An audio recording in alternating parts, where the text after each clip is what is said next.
Lorsque vous m'avez contacté, vous avez eu une intuition assez étonnante. On a pris les premiers contacts en janvier. À l'époque, quasiment personne ne parlait de ce sujet. Là, vous avez projeté sur le tableau, on l'a mis sur l'Observatoire des vécus du collapse, sur la base Europresse, qui est une base professionnelle où on a accès à tous les articles qui sont publiés sur les sujets. Donc, vous voyez, en 2015, il y avait eu 13 articles, 2016, 7, 2017, 7, l'année dernière, à peine une centaine. Je me suis arrêté au 21 novembre, 650 articles sur le sujet. 650 articles qui disent un peu tout et son contraire.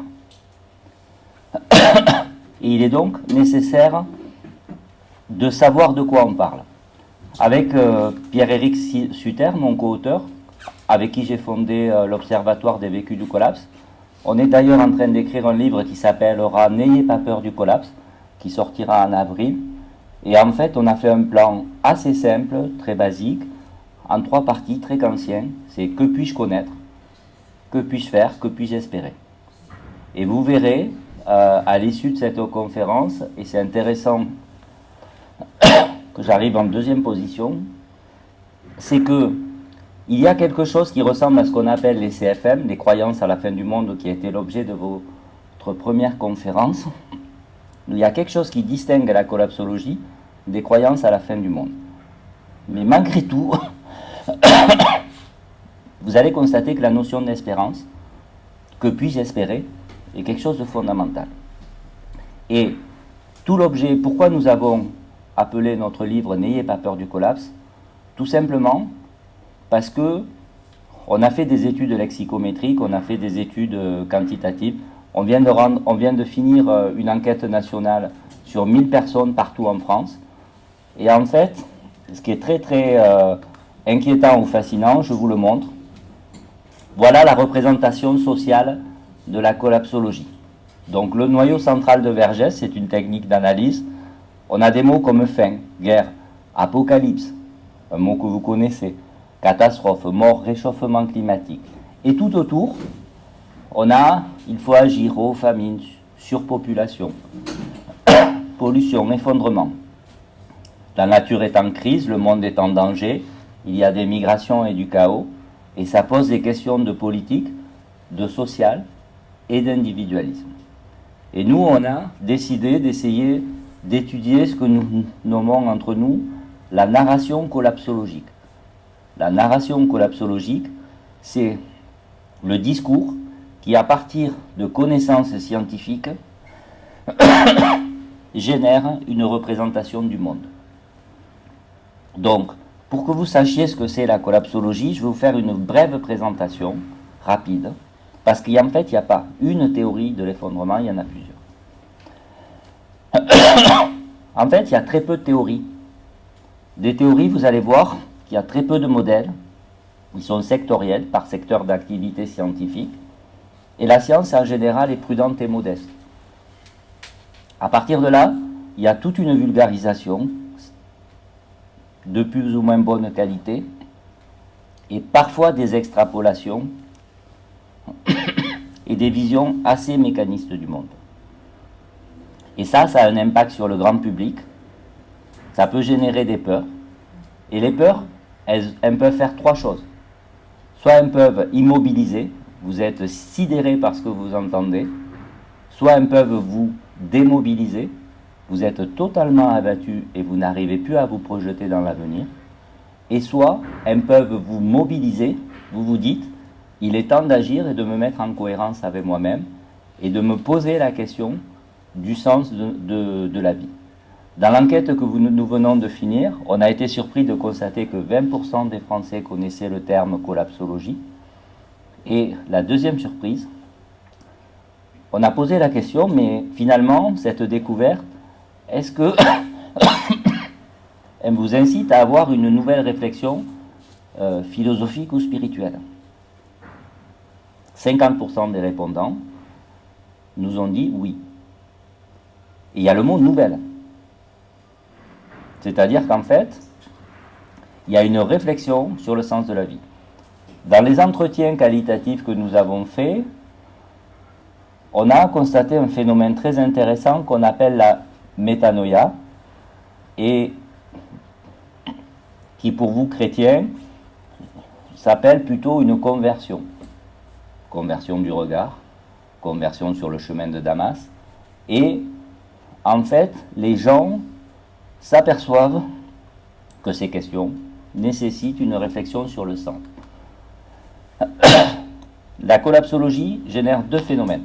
Soit du rejet, du déni, de l'éloignement, soit une adhésion avec des gens qui sont plutôt diplômés, qui s'intéressent à la collapsologie, et qui vont avoir des imaginaires très différents. Si vous êtes plutôt hobbésien, que vous pensez que l'homme est un loup pour l'homme, vous aurez tendance à prôner la fermeture des frontières, à prôner la compétition, l'affrontement. Si vous êtes plutôt rousseauiste, que vous pensez que l'homme est naturellement bon, vous allez privilégier des comportements d'entraide. Vous pensez que la coopération est l'entraide, et en fait la collapsologie est juste un constat qui va générer, en fonction de vos représentations mentales, de votre système de valeurs, des solutions différentes. Alors, on va parler rapidement des modèles, je vais aller très très vite. En fait, il y a deux types de modèles. Il y a ce qu'on appelle des modèles rétrospectifs analytiques, et il y a ce qu'on appelle les modèles prospectifs mathématiques. Les modèles rétrospectifs analytiques, en fait, on prend un effondrement passé, les civilisations Inca, Aztèques, mésopotamiennes, romaines, etc. Et on va essayer de déterminer les critères qui expliquent que ces civilisations ont fini par péricliter. Alors, on a 3 grands livres sur ces questions, qui sont très cités par les collapsologues. On a Effondrement des sociétés complexes de Tenter. Et lui, les facteurs qu'il met en avant, c'est une trop grande complexité sociale. Les sociétés sont devenues trop complexes, il y a trop de systèmes de contrôle, etc. Et il y a une baisse des rendements éducatifs, productifs, etc. Le livre d'effondrement de Diamond, lui, celui qui est cité par notre Premier ministre, qui visiblement en a entendu parler, régulièrement, il dit ça, que ça l'obsède. Diamond dit que les sociétés qui ont disparu ont été confondées soit à des dégradations de leur environnement, soit à des changements climatiques. Il y a déjà eu dans des régions du monde des changements climatiques. Soit elles ont été confrontées à des voisins hostiles ou qui vivaient différemment d'eux. Il y a eu des problèmes de relations commerciales. Et surtout, les élites, les dirigeants n'ont pas eu la bonne réponse sociétale. Ils n'ont pas pris les bonnes décisions. Ensuite, il y a un autre livre, alors lui qui parle plus du tout d'écologie, de climat et d'environnement, qui est un livre assez cité par les collapsologues, qui s'appelle Effondrement, les 5 stades de l'effondrement, et qu'on doit à Dimitri Orlov. Dimitri Orlov dit, en général, les crises suivent 5 étapes. D'abord, il y a un effondrement financier. Ensuite, les magasins se vident, il y a un effondrement commercial. Les structures politiques se délitent. Là encore, c'est réparable. Ça devient complètement problématique lorsque les structures sociales et culturelles, et le fait de ne plus avoir d'attention aux plus fragiles, de ne plus se préoccuper du sort, comme on dirait, de la veuve et de l'orphelin, ou des personnes âgées, là, on arrive à l'homme qui redevient barbare. Ensuite, on a des modèles qu'on va qualifier de mathématiques prospectives. Le plus connu, c'est Limit to Growth de Meadows, c'est le fameux rapport du peuple de Rome de 72. Ensuite, il y a le modèle Human and Nature Dynamic. Si vous cherchez un modèle de la NASA à la télé, vous le trouverez, il y a une petite vidéo de 2 minutes sur France TV qui explique ce modèle. Et il se trouve que je suis le traducteur français de ce modèle. Ensuite, on a des travaux de biologistes qui nous disent la planète a des limites à ne pas dépasser et on a une grande accélération. Alors, on va commencer par le plus connu parce qu'il faut savoir comment il fonctionne. En fait, c'est un modèle à base d'équations différentielles. Qu'est-ce qu'on a fait? De 1900 à 1970, on a collecté toutes les données qui étaient à disposition des scientifiques. On a calculé donc le stock de ressources non renouvelables dont disposait la Terre, la nourriture par habitant qu'on était capable de produire, la production de biens industriels qu'on était capable de produire, les services par habitant, la population mondiale, son évolution de 1900 à 1970, et enfin la pollution. Et donc on a des modèles plus ou moins sensibles. On a un lien, vous voyez, entre la production agricole et la pollution et la population et la production industrielle. Donc on va faire varier les paramètres. On va faire une sensibilité de paramètres. Et ce qui va se passer, c'est qu'on va dessiner 12 scénarios. Dans le modèle initial de Meadows, il y a 12 scénarios. Et je vais vous en présenter un qui est celui qu'on appelle business as usual. On continue comme si rien n'était.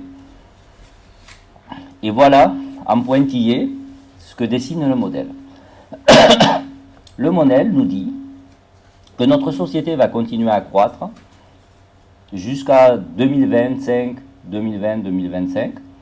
La production par habitant va augmenter, la production de services va augmenter, la nourriture par habitant va augmenter, les ressources non renouvelables vont commencer à diminuer. Et à partir de 2030, pour deux raisons, la première est une raison démographique, la population mondiale aura vieilli. La deuxième est une question de ressources. La population mondiale va décliner à un rythme très élevé, ce rythme étant supérieur à ce que nous avons connu pendant les deux guerres mondiales. Donc, à l'époque de la sortie du rapport de Meadows, le modèle fait un grand bruit. Vous imaginez. Immédiatement, mais on est très très loin. Immédiatement, le modèle va être discrédité. Et Ugo Bardi, un chercheur de Florence, a montré en fait le processus par lequel les dirigeants et un certain nombre de scientifiques vont essayer de disqualifier ce travail-là. Le temps a passé et en 2000, on va collecter les données et on va dire on va collecter les données qu'on récupère et on va se demander est-ce que les données collent à ce qu'avait prédit le modèle. Et on constate que de 1970 à 2000, les données collectées par les scientifiques et les chercheurs en économie, en sciences de la Terre, etc., correspondent à la trajectoire centrale de business as usual. Ce travail a été fait par Meadows et son équipe. En 2014, un autre chercheur qui s'appelle Grant Turner a essayé il travaille à Melbourne, a repris le modèle de Meadows, a recollecté les données sur le terrain et a essayé de voir si la trajectoire prévue par business as usual était toujours celle que suivait l'humanité. Et on constate, en tout cas Graham Turner constate, que la trajectoire suivie par l'humanité est celle prévue par le scénario business as usual, c'est-à-dire un des 12 scénarios du rapport Meadows. Il se trouve que je suis le traducteur français avec un ami qui s'appelle Patrick Solignac de l'actualisation de 2014 de Graham Turner. C'est pour ça que je connais bien ces modèles. Et si le modèle de Meadows a été prédictif pendant 44 ans, la question que se posent les scientifiques, c'est pourquoi ne le serait-il pas après? Et vous constatez qu'on est au moment où Pablo Servigne et Raphaël Steven écrivent leur livre. Comment tout peut s'effondrer. Ensuite, il y a un autre travail qui a été fait par Rockström et son équipe à Stockholm, ils ont déterminé que le système Terre avait 9 limites. Et qu'au-delà de ces limites, je vous prie de m'excuser, je suis un peu enrhumé, on avait des problèmes. Alors, le premier qui est très connu, c'est la concentration en CO2. Il dit, attention, il ne faut pas dépasser 350 parties par millier de concentration de CO2 dans l'atmosphère, parce que sinon, on va avoir des boucles de rétroaction positive et le réchauffement climatique va s'emballer. Nous sommes rendus à 420. Donc, c'est dépassé. Le deuxième seuil à ne pas dépasser, c'est l'érosion de la biodiversité. La nature a besoin d'une certaine diversité biologique pour pouvoir exister et pour que les cycles écologiques se perdurent. On a des rapports très récents qui nous montrent que 70% des arthropodes ont disparu, que 60% des oiseaux ont disparu en Europe, qu'ils sont plus petits pour s'adapter au réchauffement climatique, que les insectes et les abeilles sont en train de disparaître alors qu'elles ont un impact sur la pollinisation monumentale. Et donc cette érosion de la biodiversité est connue. Il y a un livre qui est connu qui s'appelle La 6e extinction des espèces et qui a eu le prix Pulitzer. Donc cette érosion de la biodiversité est catastrophique. Ensuite, on a une perturbation grave du cycle azote-phosphore. Le cycle azote-phosphore, ça vous dit rien comme ça, dit comme ça. Mais je vais vous expliquer à quoi il sert. C'est la base de notre agriculture actuelle. Pour faire pousser des plantes, il faut de l'azote et il faut du phosphore. Historiquement, l'azote et le phosphore étaient obtenus par des petites exploitations en polyculture élevage où le fumier des animaux permettait d'amender la terre et on avait des rendements. À partir de la deuxième révolution industrielle, au moment où on découvre le pétrole, on découvre en même temps un procédé qui s'appelle le procédé Haber-Bosch et qui va nous permettre de synthétiser l'azote et donc d'amender les champs. Et dans le même temps, on s'aperçoit qu'on découvre des mines de phosphore. Ces mines de phosphore, elles sont essentiellement localisées au Maroc, en Chine et aux États-Unis. Elles permettent d'amender les terres et donc d'augmenter les rendements.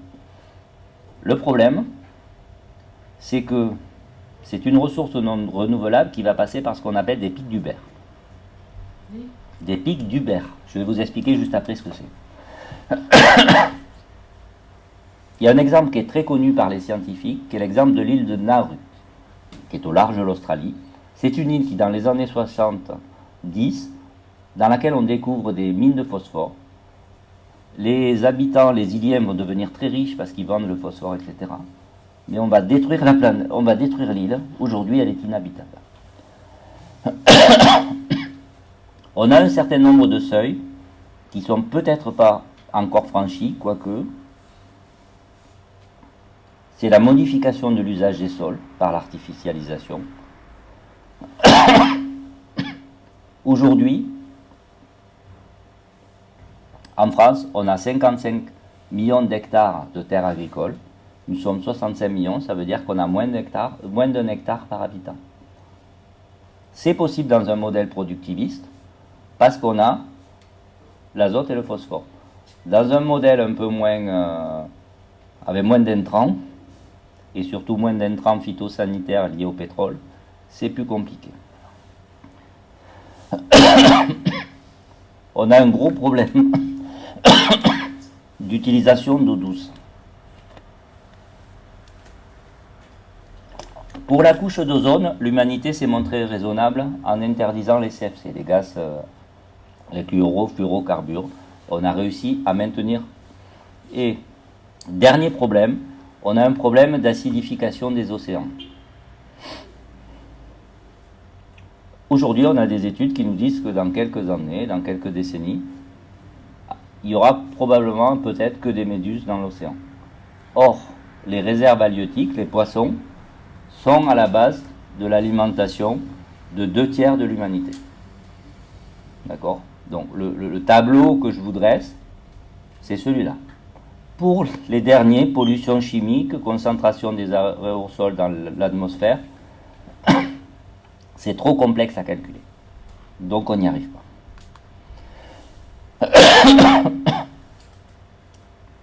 Ça, c'est une étude de Stephen qui est très intéressante. C'est ce qu'on appelle la grande accélération. La grande accélération, c'est l'idée que notre système mondial, on produit de la richesse, on produit de la richesse. C'est très intéressant. Ça, c'est la partie gauche du schéma. Mais ça a nécessairement un impact sur la planète. D'accord? Alors, pourquoi? Et c'est Catton qui va théoriser ça dans un travail que vous connaissez. On vous dit chaque année qu'on consomme une planète et demie. Vous ne réagissez pas trop parce que pour vous, ça reste très conceptuel. En fait, la planète, elle est fragile, elle a des équilibres. En fait, elle a une biocapacité. Chaque année, la planète, elle est capable de fournir un certain nombre de choses. On peut prélever du poisson, on peut prélever du bois, ce que vous voulez, à condition de rester en dessous de la ressource. En fait, c'est le schéma de gauche, vous pouvez consommer tant que vous restez en dessous des capacités de la planète. Si vous dépassez les capacités de la planète à se renouveler, vous dégradez la biocapacité ou la capacité porteuse de la planète. Si vous dépassez beaucoup, donc quand on vous dit 1,5 terres par an, c'est pas une information anodine, on oublie de vous donner la suite. Vous avez une dégradation sévère. Et un certain nombre de chercheurs, comme Hugo Bardi, font l'hypothèse que lorsque les problèmes se combinent, on peut avoir ce qu'on appelle une falaise de Sénèque, donc un effondrement. Est-ce que jusqu'à présent, ce que je vous dis, c'est clair? D'accord? Hein? Bon, c'est très clair. Donc du coup, on a 4 hypothèses pour le futur de l'humanité. On a ce que Arthur Keller, c'est pas de moi, c'est un collègue qui travaille sur ces questions. Il dit, il y a 4 possibilités. Le durabilisme, on trouve des solutions techniques. Donc, ne croyez pas, je passe ma vie à étudier les solutions potentielles. C'est-à-dire, je ne souhaite pas l'effondrement. Ok? Je ne suis pas quelqu'un qui est dans une espèce de joie méphitique. Je ne souhaite pas l'effondrement. Donc, on essaie d'étudier s'il y a des alternatives ou des solutions qui nous permettraient de l'éviter. Ça, c'est le scénario. Il a une probabilité d'occurrence de moins de 5%. D'accord? Après, il y a la décroissance. La décroissance, c'est-à-dire, on adapte nos modes de vie, et c'est pas grave, la décroissance. Vous êtes un peu âgé par rapport à... Vous avez connu les années 70, 60. Dans les années 70, on consommait 2 fois moins d'énergie qu'aujourd'hui. Donc on était dans les limites de l'acceptable et du raisonnable. Est-ce que vous avez l'impression que les années 70, c'est l'âge de pierre et que vous étiez à la bougie? Vous voyez ce que je veux dire? C'est-à-dire qu'en fait, à un moment donné, quand on dit décroissance, on imagine immédiatement l'âge de pierre, etc. Et c'est un peu, il me semble, caricatural. Et ça pose la question de qu'est-ce qu'on met dans le PIB et dans la richesse. Si j'utilise de l'énergie pour sauver des vies, si j'utilise de l'énergie pour faire du lien social, ça ne me pose pas de problème. Si j'utilise de l'énergie pour des applications web énergivores qui servent à rien, etc., je me pose la question. Par exemple, Internet, c'est 10% de l'électricité mondiale, c'est un consommateur monumental de ressources. Il faut savoir que la moitié du trafic mondial d'Internet est fait pour échanger du porno. Est-ce que c'est nécessaire? Vous voyez, c'est quoi la richesse? Qu'est-ce qu'on met derrière le mot richesse? Et donc, il faut se poser des questions sur qu'est-ce qu'un lien qualitatif. L'effondrement, c'est quand la chute est très très rapide et quand on n'est pas capable de gérer et de maintenir des services à la population, de leur fournir de la nourriture et des services de base. Et le pire du pire, c'est le chaos, c'est la guerre de tous contre tous. Et toute la question, c'est la décroissance est gérable L'effondrement peut l'être encore, à condition qu'on s'entende sur son rythme, sur sa vitesse. Alors c'est très très lent, hein, ces trucs à l'échelle de l'humanité. Moi je pense que ça prend, mais les empires romains, etc., quand ils se sont effondrés, ça prend une centaine d'années. À l'échelle d'une vie, c'est très lent. Et en fait, la question qui se pose, sous-jacente à tout ce que je vous raconte, c'est est-ce qu'on va être capable de gérer ça et de piloter cette modification de nos systèmes de vie, ou est-ce qu'on va le subir? Lorsqu'on le subit, on a beaucoup plus d'affrontements entre les gens. Lorsqu'on le pilote, on arrive à mettre en place des coopérations. Alors, le problème des collapsologues, c'est qu'il n'y a aucun modèle prédictif. Ce que je vous raconte, que le système n'est pas durable, c'est lié à la masse de données disponibles, au fait qu'on est sur des systèmes complexes, mais il y a une frontière souvent floue entre les travaux scientifiques et l'opinion de l'auteur. On ne peut pas avancer de date comme le fait Yves Cochet. C'est complètement impossible. On ne peut pas dire avec certitude, et en plus moi je trouve que c'est dangereux, c'est un péché d'orgueil énorme, on peut essayer de scénariser, et par définition, le futur est inconnaissable. Alors, on a des scientifiques passeurs qui sont assez connus. On a des chercheurs qui ne sont pas collapsologues, mais qui irriguent les travaux des collapsologues. Et sur Internet, on a des communautés qui se mettent en place et qui réfléchissent à ces questions. Des groupes comme Transition 2030 ou la collapsoreuse que j'ai fondée, il y a plus de 20 000 membres. D'accord? Donc c'est vraiment une question qui est prégnante dans la société. L'idée des collapsologues, c'est de dire qu'on a un problème de ressources, un problème de biodiversité, de changement climatique, de pollution. La pollution aujourd'hui tue beaucoup plus que le changement climatique. On a un lien très très fort entre l'énergie et la création de richesses. On a des travaux récents de Stern et de Gaël Giraud et de Zineb Karaman qui montrent qu'en fait l'énergie c'est ce qui explique la création de richesses et la transformation du monde. Pour venir ici, je suis venu d'Albi, j'ai utilisé des transports en commun qui ont été fabriqués, j'ai utilisé de l'énergie. Pour faire ce bâtiment, il a fallu de l'énergie. Pour l'éclairer, il faut de l'énergie. Pour projeter ça, il faut de l'énergie. Et donc, l'unité qui transforme le monde, pour faire de la production agricole, il faut de l'énergie. Et donc, en fait, c'est l'énergie qui explique la transformation du monde et la création de richesses. Or, l'énergie, pour 1000 raisons, on risque d'en manquer dans le futur. Là, je vous propose, l'économie est basée sur cette courbe, qui est une exponentielle. C'est une croissance continue. Est-ce qu'on a... Alors, c'est pas moi qui ai fait la vidéo, c'est un collapsologue, en fait. C'est un monsieur qui fait des conférences de vulgarisation qui s'appelle Philippe Donat-Filio. Est-ce qu'on a des exemples dans la nature de cette croissance continue?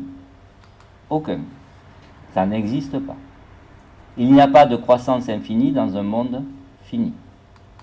Les ressources renouvelables, elles ont cette forme qui s'appelle une sigmoïde, en fait, ou une courbe logistique, c'est les noms qu'on leur porte. Et il se trouve que l'exploitation... et est-ce qu'on a des exemples? Oui, ben une forêt, par exemple, on ne peut pas dépasser la capacité porteuse. La pêche, c'est pareil, sinon on diminuait la réserve halieutique.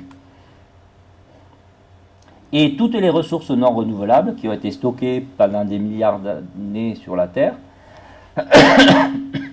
elles ont une courbe en cloche. Quand on vous dit qu'il reste 40 ans de pétrole, c'est faux. Il reste certes 40 ans de pétrole, mais à partir du moment où on a passé la moitié du stock, parce qu'en fait la dérivée d'une sigmoïde, c'est une courbe de ce type-là, en fait, la dérivée, il y a une croissance puis un déclin. Alors, c'est quoi? C'est le pétrole. Donc il reste du pétrole, mais on aura un flux énergétique de pétrole moindre dans le futur. Et comme c'est le pétrole et l'énergie qui expliquent la création de richesses, on sait qu'on va avoir de la décroissance, inéluctablement. Même si on améliore l'énergie. Le seul gain éventuellement, tant qu'on est sur le plateau d'extraction d'énergie, On peut, par des gains de performance énergétique, continuer à créer de la richesse. Mais les gains de performance énergétique ont un plafond technique. Il y a le pétrole, il y a le gaz, il y a le charbon, il y a tous les métaux, l'uranium, le lithium, le sable aussi, les terres rares et le sable qu'on utilise dans la construction. Quasiment toutes les ressources ont leur pic entre 2010 et 2040. Maintenant, d'accord, tout ce qui est très très très utilisé dans l'économie mondiale est là. Et ça décline. C'est l'énergie qui transforme le monde. Vous voulez modifier une température, il vous faut de l'énergie. Vous voulez modifier une vitesse, vous voulez modifier une forme, un champ gravitationnel, une composition chimique, il vous faut de l'énergie. Et donc, on ne transforme pas le monde et on ne crée pas de richesse sans énergie. Ça, c'est Jean Covici qui dit ça. Littéralement, c'est un monsieur qui est très connu sur ces questions-là. Le mix énergétique mondial, il est indispensable pour créer de la richesse, c'est entre 60 et 70%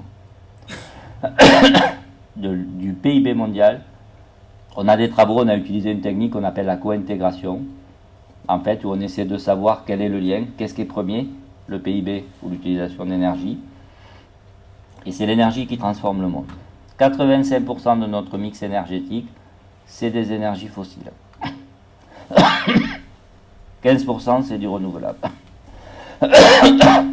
On a du pétrole, du gaz, du charbon, je vous ai donné.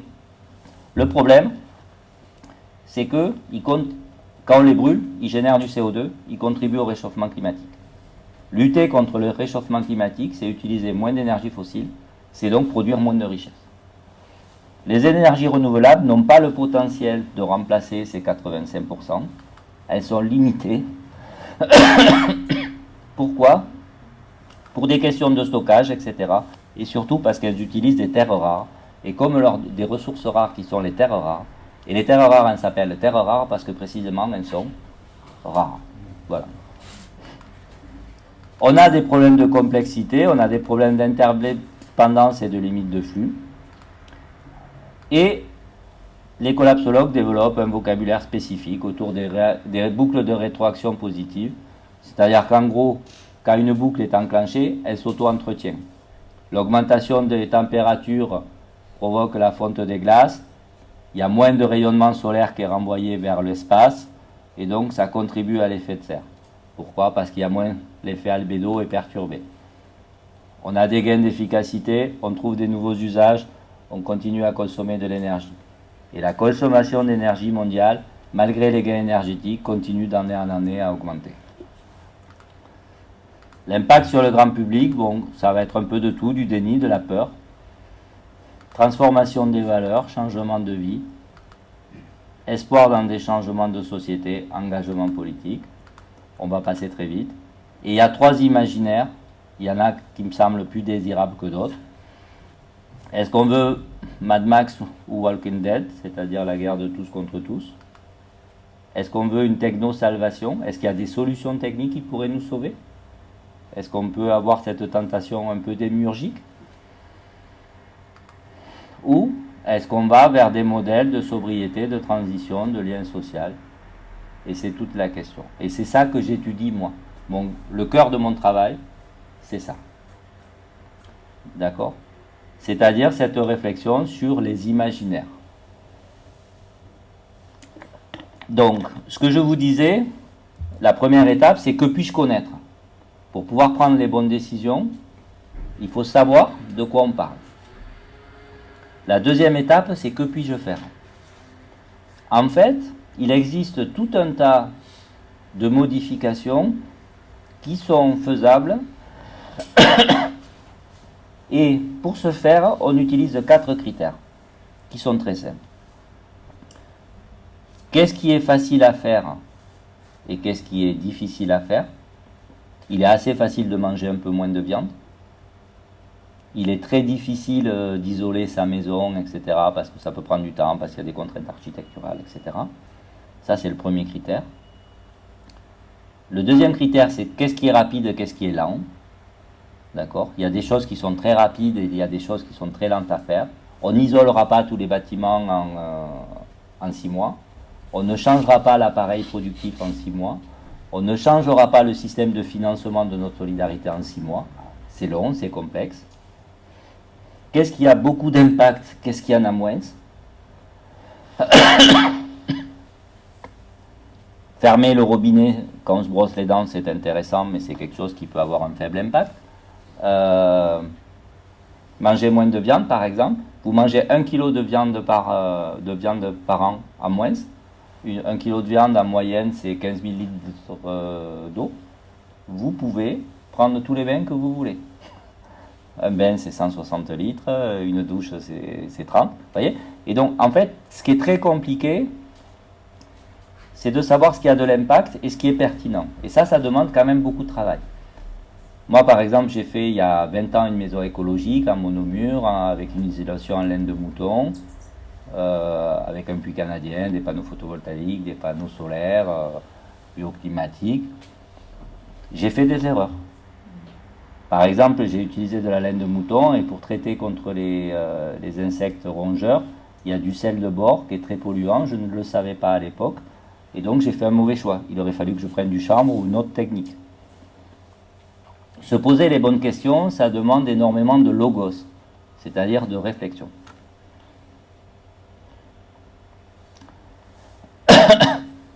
C'est compliqué, c'est lent. Et ça demande surtout de ne pas avoir peur. Et de ne pas rester dans le pathos et les émotions. Avec Pierre-Éric, je vais le reprendre parce que je ne l'ai pas encore en tête, on est en train d'écrire un... Là, je vais arrêter de projeter parce qu'il n'y a plus d'intérêt. C'est pour ne pas vous perturber, que vous puissiez m'écouter. On est en train d'écrire un article pour la revue Projet, que vous connaissez peut-être, qui est une revue jésuite. Et en fait, ce qu'on essaie de dire, c'est qu'il faut essayer de comprendre comment ça fonctionne. Alors, vous avez vu les CFM, les croyances à la fin du monde, vous vous rappelez la dernière fois. En fait, la collapsologie, ça fonctionne différemment, dans le sens où, dans les eschatologies et dans les croyances à la fin du monde, le cycle, il est différent.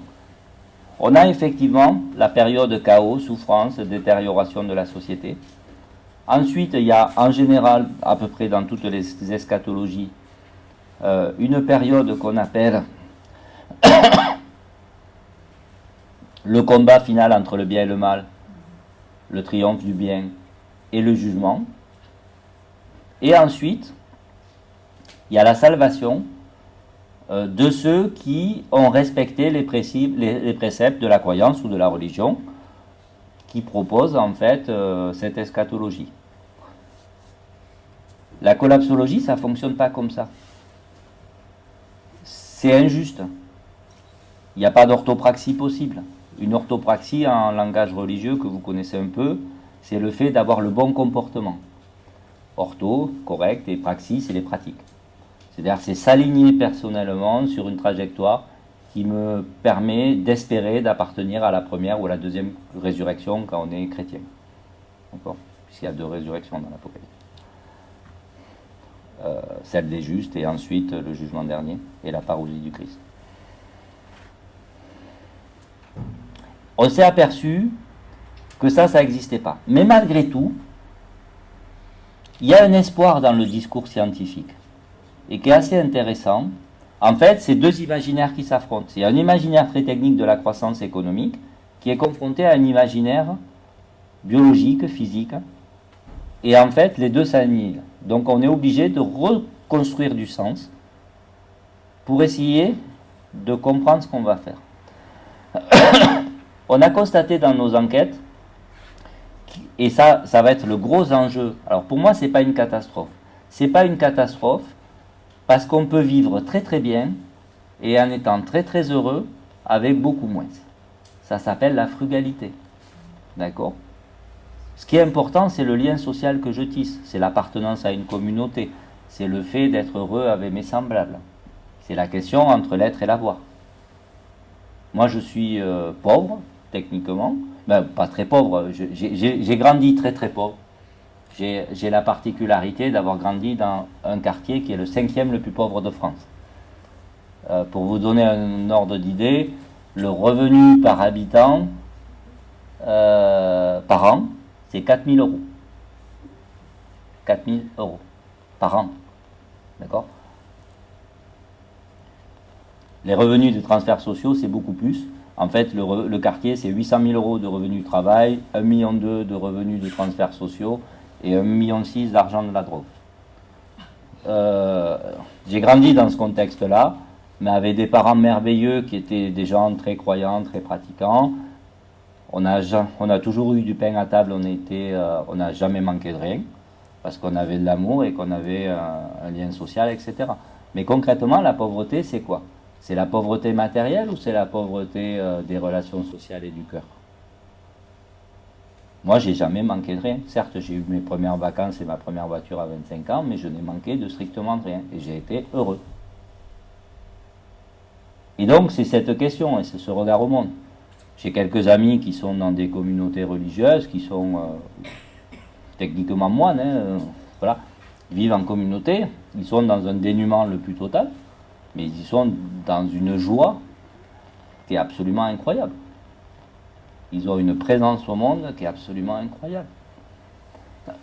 Donc c'est cet imaginaire qu'il faut retourner. Alors par contre, on assiste à un phénomène, donc vous voyez, il n'y a pas le côté bien et mal. Par contre, on assiste à un truc qui nous perturbe à nous, les chercheurs. C'est que les gens qui adhèrent à ces théories du collapse ont tendance, comme les croyants, à développer des orthopraxies et des vérités sur le monde, quitte à devenir intégriste, quitte à devenir dangereux. Je suis végane, je vais me battre contre les gens qui mangent de la viande. Je suis croyant, la personne ne respecte pas ma croyance, je vais me battre contre lui. J'ai un ami prêtre qui a une définition que je trouve intéressante. Il dit, intègre et intégriste ont la même racine. L'intégriste, c'est quelqu'un qui pousse son désir d'intégrité trop loin, sans discernement. Or, vous êtes, je crois, chrétien, et vous savez que le discernement, c'est quand même quelque chose de très très important. Et en fait, puis-je imposer mon régime de vérité sans dialogue, sans démocratie?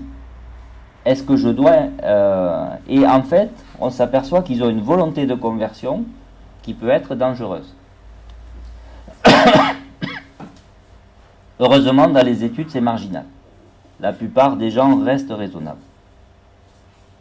D'accord? Ensuite, on s'est aperçu d'une chose qui nous perturbe aussi, qu'on va essayer d'approfondir dans des entretiens, c'est que la notion d'espérance est fondamentale. C'est-à-dire l'espérance ou l'optimisme, c'est quoi?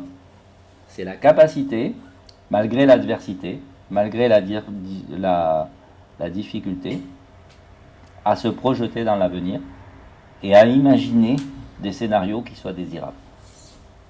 C'est ça. Et on s'aperçoit que ça ne dépend pas de la richesse matérielle. Il y a des pays bien plus pauvres que la France qui ont un rapport au bonheur qui est beaucoup plus important que le nôtre.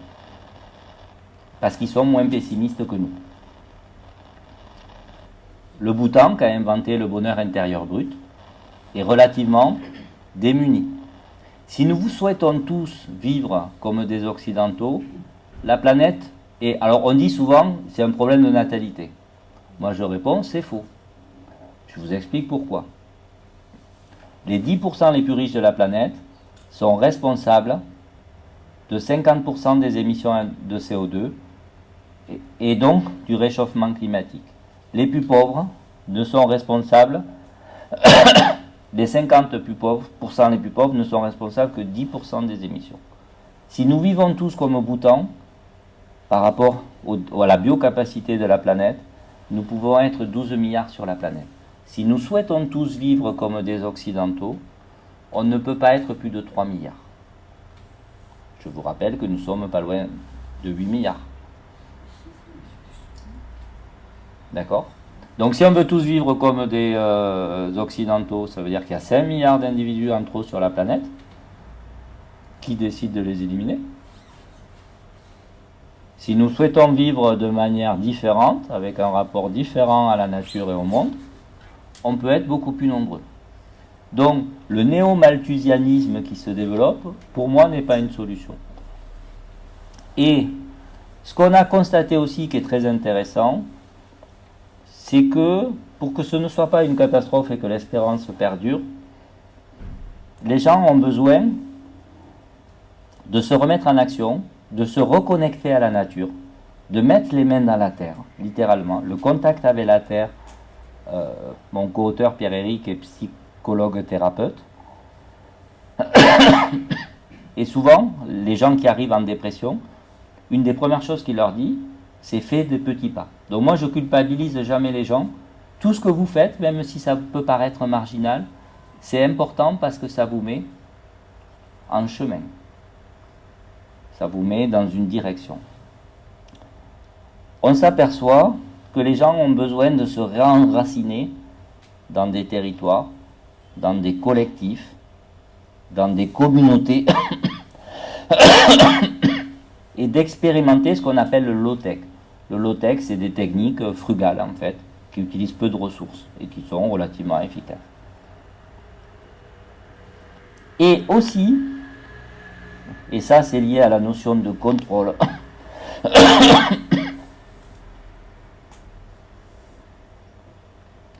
il y a besoin de dessiner des scénarios du futur.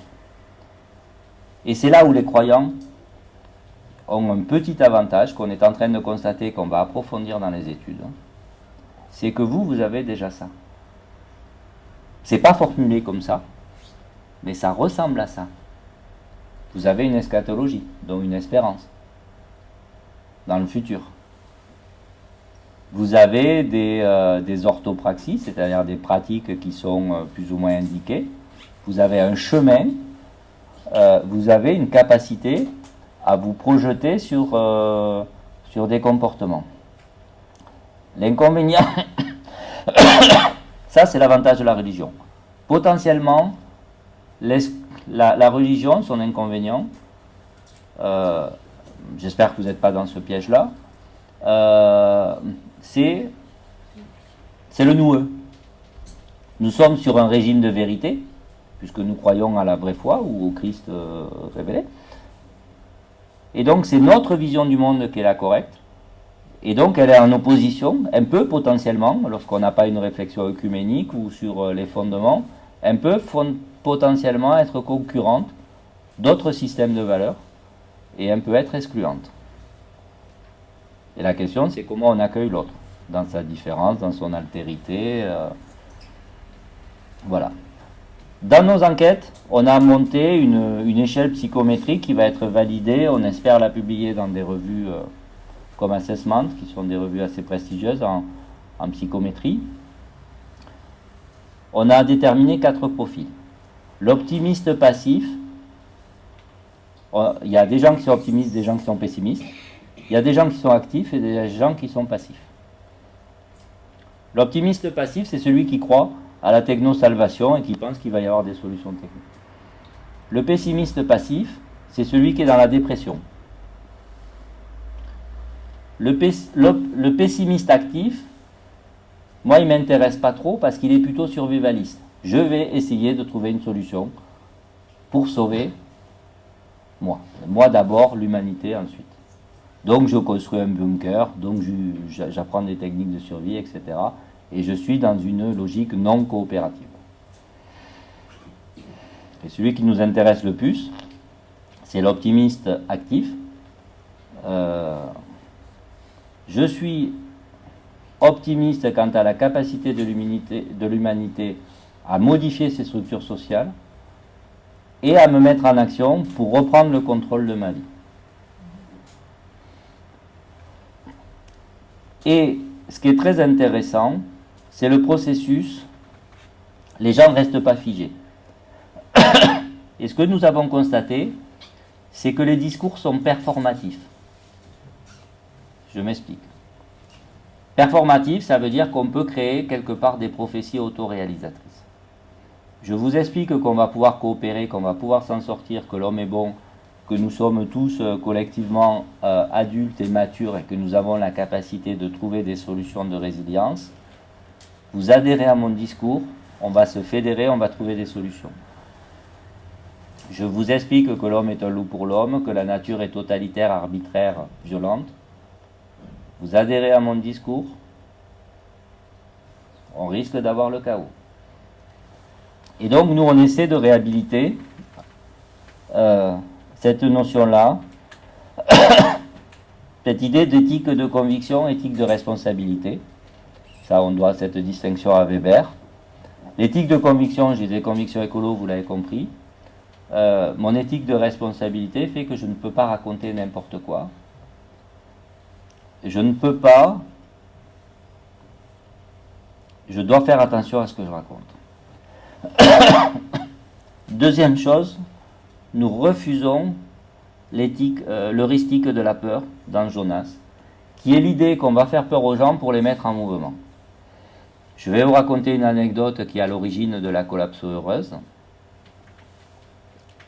où en fait on a choisi heureux, c'est une référence à Spinoza et à l'éthique de la joie, pour la faire simple. Il y a 2 ans, une personne me contacte, ayant découvert les théories du collapse. Il voulait se tuer, lui et sa famille. D'accord ? J'ai mis 2 mois à le mettre en sécurité, à faire en sorte d'être sûr qu'il était suivi par un thérapeute, etc.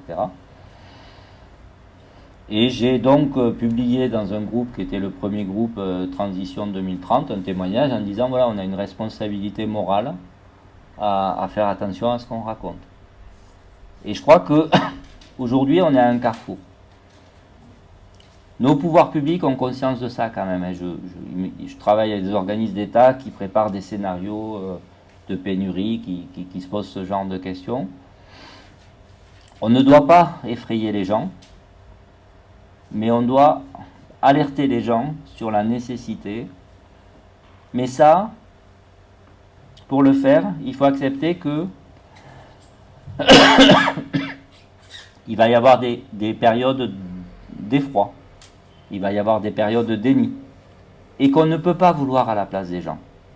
Rappelez-vous le Christ qui dit n'apprenez pas, donnez pas un poisson, apprenez à pêcher. Et à chaque fois, puisque je m'adresse à des croyants, Jésus, il dit tout le temps la même chose.